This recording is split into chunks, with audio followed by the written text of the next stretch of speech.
কৃষক বন্ধু প্রকল্পের ক্ষেত্র সমীক্ষা যাচাইকরণ ফর্মটি আপনারা কিভাবে ফিল আপ করতে পারবেন? খুব সহজে ফিল আপ করতে পারবেন। আপনি বাড়িতে বসে কিন্তু ফিল আপ করতে পারবেন, কারো কাছে যাওয়ার দরকার নেই।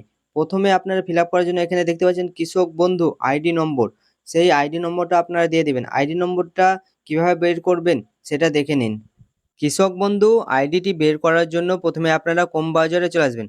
ক্রোম ব্রাউজারে আসার পরে প্রথমে সার্চ লিস্টে সার্চ করবেন কৃষক বন্ধু বলে আপনারা প্রথমে সার্চ করবেন। কৃষক বন্ধু সার্চ করার পরে প্রথম ওয়েবসাইট দেখছেন কৃষক বন্ধু। এখানে দেখতে পাচ্ছেন কৃষক বন্ধু www.government.in লেখা আছে কিনা সেটা একবার দেখে নেবেন। সেটাই আসল পোর্টাল কৃষক বন্ধুর। তারপরে কৃষক বন্ধু অপশনে ক্লিক করবেন। কৃষক বন্ধু অপশনে ক্লিক করার পরে এরকম কৃষক বন্ধু পোর্টালটা খুলে যাওয়ার পরে এখানে দেখতে পাচ্ছেন কৃষক বন্ধু সম্পর্কিত, তার নিচে আসবেন নথিভুক্ত কৃষকের তথ্য। নথিভুক্ত কৃষকের তথ্য অপশনে আপনারা ক্লিক করবেন।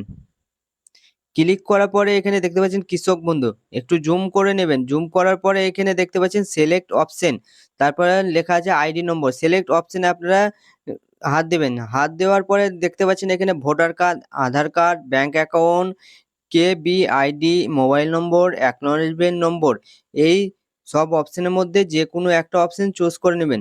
যদি আপনারা প্রথমে মোবাইল নম্বর দিয়ে যদি আপনার কৃষক বন্ধু আইডিটি যদি না আসে, তবে আপনি আধার কার্ড দিয়ে চেষ্টা করবেন। আধার কার্ড দিয়ে যদি না আসে তবে ভোটার কার্ড দিয়ে চেষ্টা করবেন। ভোটার কার্ড দিয়ে যদি না আসে তবে আপনার ব্যাংক অ্যাকাউন্ট দিয়ে চেক করবেন। প্রথমে আপনারা মোবাইল নম্বরটা সিলেক্ট করে নেবেন। মোবাইল নম্বরটা শর্টকাট। তারপরে এখানে আপনার মোবাইল নম্বরটা দিয়ে দিবেন। মোবাইল নম্বরটা দেওয়ার পরে এখানে দেখতে পাচ্ছেন I am not a robot, সেই অপশনে ক্লিক করবেন। সেই অপশনে ক্লিক করার পরে এখানে সার্চ বলে লেখা আছে, সেই সার্চ অপশনে আপনারা ক্লিক করবেন। সার্চ অপশনে ক্লিক করার পরে এখানে দেখতে পাচ্ছেন আপনার কৃষক বন্ধু আইডি নম্বরটা দেখিয়ে দিল, মানে কেবি আইডি, যেটাকে কেবি আইডি বলছে মানে কৃষক বন্ধু আইডি। এখানে দেখতে পাচ্ছেন কৃষক বন্ধু, তার সাইডে সরাবেন, এখানে আপনার নামটাও দেখে নেবেন কার নামে কৃষক বন্ধুটা আছে। এইভাবে কিন্তু আপনারা খুব সহজে কৃষক বন্ধু আইডিটা বের করে নিতে পারবেন। আইডি নম্বরটা দেওয়ার পরে এখানে 1 নম্বরে দেওয়া আছে সুবিধাভোগীর নাম। আপনার নামটাই দিয়ে দেবেন, আধার কার্ড দেখে, আপনার ব্যাংক পাসবুক দেখে আপনার সঠিক নামটি এখানে দিয়ে দিবেন আপনি প্রথমে। তারপরে আপনার পিতা, স্বামী, স্ত্রী, অভিভাবকের নাম। আপনি যদি মেয়ে এবং আপনি এই ফর্মটি যাচাইকরণ ফর্মটি আপনি ফিল আপ করছেন, তবে আপনার স্বামীর নামটি আপনি দিয়ে দেবেন। আর যদি আপনি ছেলে হয়ে থাকেন তাহলে আপনি পিতার নামটা আপনি দিয়ে দেবেন, আপনার বাবার নামটা দিয়ে দেবেন। তারপরে এখানে ঠিকানা, আপনার ঠিকানাটা দিয়ে দেবেন। আপনি কোন ঠিকানায় বসবাস করছেন, কোন পাড়া পড়ছে সেই ঠিকানাটা আপনি এখানে দিয়ে দেবেন। তারপর আপনার জেলা চেয়েছে, আপনি কোন জেলায় থাকেন সেই জেলাটা এখানে দিয়ে দিবেন। আর আপনি কোন জেলা থেকে এই ভিডিওটা দেখছেন সেটা কমেন্ট করে বলে দিন, আমার ভিডিও কোন জেলা থেকে দেখা হচ্ছে সেটা আমি জানতে পারবো। তারপরে এখানে ব্লক চেয়েছে, আপনি ব্লকটা আপনার দিয়ে দিবেন। তারপর গ্রাম পঞ্চায়েত, আপনি কোন পঞ্চায়েতের মধ্যে পড়ছেন সেই পঞ্চায়েতটা দিয়ে দিবেন এখানে। আপনারা মৌজাটা কি দিবেন, মৌজাটা রেকর্ডে লেখা থাকবে মৌজা, আপনি কোন মৌজার মধ্যে পড়ছেন সেটা মৌজাটা এখানে দিয়ে দিবেন। তারপরে এখানে নম্বরে আছে সুবিধাভোগীর বিবরণ। তারপরে এখানে দেখছেন 4 নম্বরে ব্যাংকের বিবরণ। এখানে 4 নম্বরে 4 ক, খ, গ বলে লেখা আছে। এখানে ক এর অপশন জায়গায় ফিল আপ করবে। ব্যাংকের বিবরণ আছে সেখানে ফিল আপ করবে না। এখানে ব্যাংক ও শাখার নাম, আপনি কোন ব্যাংকে বই আছে সেই ব্যাংকের নামটা, ও শাখা মানে ব্রাঞ্চ, আপনি কোন ব্রাঞ্চের মধ্যে পড়ছেন সেই নম্বরটা দিয়ে দেবেন আপনারা। তারপর আইএফএসসি কোড, আপনার ব্যাংকের পাসবুক দেখে আইএফএসসি কোডটা দিয়ে দিবেন। তারপরে আপনার অ্যাকাউন্ট নম্বরটা ব্যাংকের পাসবুক দেখে দিয়ে দিবেন। তারপরে এখানে ইম্পর্টেন্ট কথা, আধার সংযুক্ত মোবাইল নম্বর, আপনার আধার কার্ডে যে মোবাইল নম্বরটা দেওয়া আছে সেই মোবাইল নম্বরটা আপনারা দিবেন এখানে। তারপরে এখানে আপনার আধার নম্বর, 6 নম্বরে আপনার আধার নম্বর চেয়েছে, আধার নম্বর দিবেন। 7 নম্বরে ইপিক কার্ড নম্বর, মানে আপনার ভোটার কার্ড নম্বর, ইপিক মানে ভোটার, সেই ভোটার কার্ড নম্বরটা আপনারা ভোটার কার্ড দেখে বসিয়ে দেবেন। তারপরে এসি নম্বর, অ্যাসেম্বলিটি মানে বিধানসভা, কোন বিধানসভার মধ্যে পড়ছেন সেই বিধানসভার নাম্বারটা দিয়ে দেবেন। তারপর পার্ট নম্বর, কোন পার্টের মধ্যে পড়ছেন সেই পার্ট নম্বরটা দিয়ে দেবেন। সিরিয়াল নম্বর, আপনার যদি সিরিয়াল নম্বর না জানা থাকে তাহলে এই ভিডিওটার মাধ্যমে জেনে নিন কিভাবে সিরিয়াল নম্বরটা বার করবেন, সেটা দেখে নিন ভিডিওটা। ভোটার কার্ডের পার্ট নম্বর ও সিরিয়াল নম্বর যদি জানা না থাকে, বের করার জন্য প্রথমে আপনারা যে কোনো ব্রাউজারে বা ক্রোম ব্রাউজারে চলে আসবেন। ব্রাউজারে আসার পরে প্রথমে সার্চ লিস্টে সার্চ করবেন, ভোটার লিস্ট বলে আপনারা প্রথমে সার্চ করবেন। ভোটার লিস্ট সার্চ করার পরে প্রথম ওয়েবসাইট আছে সেখানে আপনারা ক্লিক করবেন। ক্লিক করার পরে এরকম দেখাবে আপনাদের। তারপরে এখানে দেখতে পাচ্ছেন search your name in e roll, সেই অপশানে আপনারা ক্লিক করবেন। তারপরে এখানে ওকে আছে, সেই ওকেতে ক্লিক করবেন।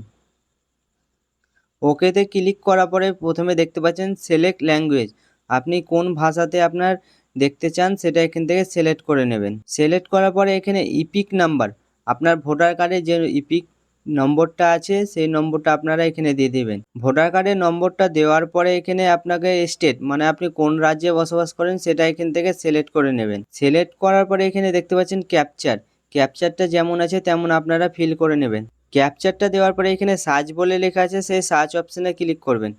সার্চ অপশানে ক্লিক করার পরে এখানে আপনার নাম শো করে দিবে, তারপর সাইডে সরাবেন। সাইডে সরিয়ে দেখতে পাবেন আপনার অ্যাসেম্বলিটি মানে আপনি কোন বিধানসভায় বাস করছেন সেটাও জানতে পারবেন। এখানে আপনার পার্ট নম্বর কত সেটাও জানতে পারবেন। তারপরে এখানে আপনার সিরিয়াল নম্বর কত আছে ভোটার লিস্টে সেটাও আপনারা এখান থেকে বের করে নিতে পারবেন। তারপরে 8 নম্বরে আছে এসআইআর WBLA 2026 ভোটার তালিকায় ASDD তালিকায় পাওয়া গেছে, মানে আপনার ভোটার লিস্টে আন্ডার এডুকেশন বলে একটা লেখা ছিল, সেই অপশানটা আপনার লেখা ছিল কি ভোটার তালিকায়, যদি লেখা থাকে তবে এস করবেন নয়তো নো করবেন। তারপরে ক্ষয়ে আছে অ্যাপিল ট্রাইব্যুনালে মুলতবি রয়েছে পেন্ডিং আন্ডার এসআইআর অ্যাপ্লিকেবল, মানে আপনি ট্রাইব্যুনালের মধ্যে পড়েছেন, যদি পড়ে থাকেন তবে এস করবেন নয়তো নো করবেন। মুলতবি সিএ আবেদন, আপনি যদি অন্য দেশ থেকে এই ভারতবর্ষে এসে বসবাস করেন এবং সিএ এর জন্য আবেদন যদি করে থাকেন তবে এস করবেন নয়তো নো করবেন। পিএম কিষাণ সুবিধাভোগী কিনা, আপনি যে ফর্মটি ফিল আপ করছেন আপনি কি পিএম কিষাণ পান, যদি পিএম কিষাণ পান তবে এস করবেন, যদি না পান তবে নো করবেন।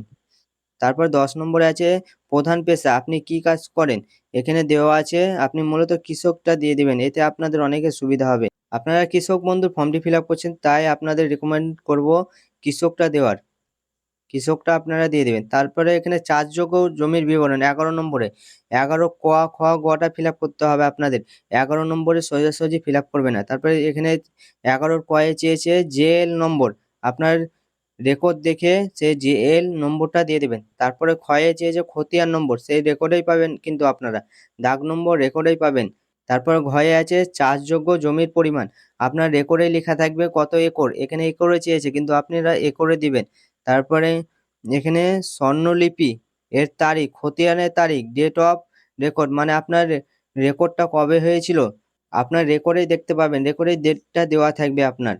তারপরে এখানে 11 জমি দখলের ধরন, মানে আপনি কি কিনেছিলেন, কিনে থাকলে ক্রয় করবেন উত্তরাধিকার সূত্রে, মানে আপনার বাবার থেকে জমিটা পেয়েছেন, তাহলে এখানে আপনারা ডেট মিউটেশন বলে লিখে দেবেন সাইডে। আপনি যদি জমিটা কিনে থাকেন তবে পারচেস লিখে দেবেন।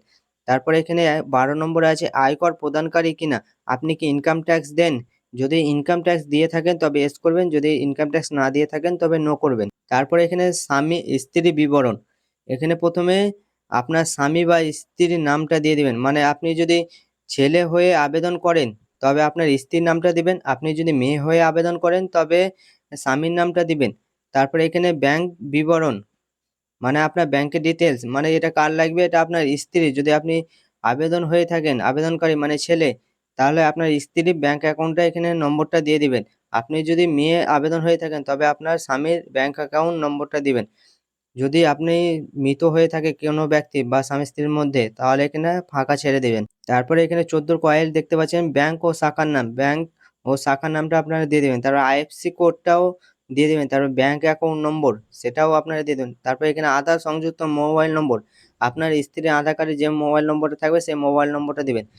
তারপর আধার নম্বর, আপনার আধার কার্ডের নম্বরটা দিবেন। তারপর ভোটার কার্ড নম্বর, তারপরে এসি নম্বর, আপনি কোন বিধানসভায় বাস করছেন সেই নম্বরটা দিবেন। পার্ট নাম্বার, সেই পার্ট নম্বরটা দিবেন। সিরিয়াল নম্বরটা আমি প্রথমে দেখিয়েছি কিভাবে আপনারা সিরিয়াল নম্বর বা পার্ট নম্বর বের করবেন, সেটা দেখে আপনারা বের করে নিতে পারবেন, সেটা বসিয়ে দিবেন এখানে বের করার পরে।